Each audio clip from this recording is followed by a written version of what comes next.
Vault सामने आया, team को अंदाजा हुआ कि शुल्ट्ज ने सिक्योरिटी कितनी मजबूत कर रखी है। मोटे दरवाजे, सेंसर्स और लगातार एक्टिव अलार्म्स। अब प्लान का अगला हिस्सा शुरू हुआ, जेल के अंदर केओस पैदा करना ताकि कोई भी वॉल्ट की तरफ ध्यान न दे। टीम के मेंबर्स ने फूड सर्वर्स का डिस्गाइज लिया और खाने में बहुत स्ट्रॉन्ग लैक्सेटिव मिला दिया। कैदियों को कुछ पता नहीं था, उन्होंने आराम से खाना खा लिया। कुछ ही समय बाद जेल में हड़कंप मच गया। एक के बाद एक कैदी बीमार पड़ने लगे। उल्टी, दस्त और अफरा तफरी।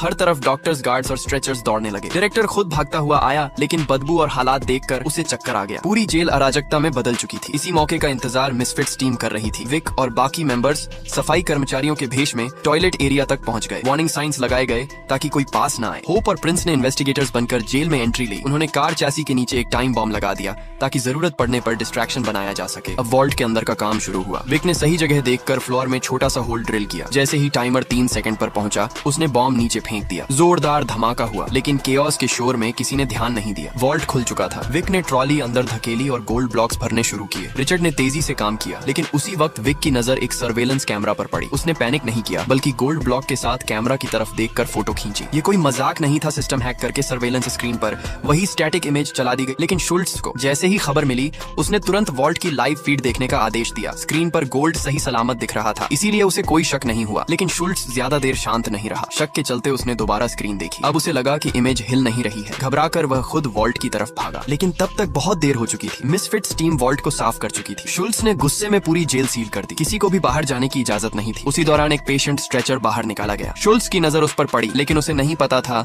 कि स्ट्रेचर पर पड़ा कैदी असल में विक था। तभी स्ट्रेचर से एक छोटा गोल्ड ब्लॉक नीचे गिर गया। शुल्ट्ज समझ गया कि कुछ गड़बड़ है। उसने सभी एम्बुलेंसेज रोकने का आदेश दिया। उसे पूरा भरोसा था कि रिचर्ड और उसकी टीम अभी जेल से बाहर नहीं गई है। जांच चल ही रही थी। तभी शुल्ट्ज को एक और खबर मिली। उसके आदमियों ने दावा किया कि उन्होंने रिचर्ड की बेटी को पकड़ लिया है। ये सुनते ही शुल्ट्ज के चेहरे पर मुस्कान आ गई। उसे लगा कि अब रिचर्ड को अपने इशारों पर नचाया जा सकता है। लेकिन उसी वक्त पास में खड़े 2 लोग उसका ध्यान खींचते हैं। उन्होंने प्रोटेक्टिव सूट्स पहन रखे थे और खुद को टॉक्सिक गैस क्लीनिंग कंपनी का स्टाफ बता रहे थे। उन्होंने कहा कि जेल के अंदर गैस लीक का खतरा है और एरिया खाली कराना जरूरी है। शुल्ट्ज को कुछ समझ नहीं आया, लेकिन हालात पहले से ही खराब थे। इसी बीच एक कार तेज रफ्तार में शुल्ट्ज के पास से गुजरती है। शुल्ट्ज की नजर कार पर पड़े गोल्ड पर पड़ जाती है और वह समझ जाता है कि यही असली एस्केप प्लान है। वह बिना समय गंवाए अपने लोगों को कार का पीछा करने का आदेश देता है। शुल्ट्ज को नहीं पता था कि जिस कार का पीछा हो रहा है वह सिर्फ डिस्ट्रैक्शन है। कार चला रहा प्रिंस था, जो मिसफिट्स टीम का ही हिस्सा था। वह जानबूझकर कार को ऑपोजिट डायरेक्शन में ले जाता है, यहाँ तक कि सीधे डेजर्ट की तरफ। तेज रफ्तार चेस शुरू हो जाती है। शुल्ट्ज को लगता है कि अब वह जीत के बहुत करीब है। कार रुकते ही वह खुद आगे बढ़कर ट्रंक खोलता है, लेकिन अंदर कुछ भी नहीं होता। उसे उसी पल एहसास हो जाता है कि उसे एक बार फिर धोखा दिया गया है। उधर असली टीम अभी भी जेल के अंदर मौजूद थी। रिचर्ड और बाकी मेंबर्स ने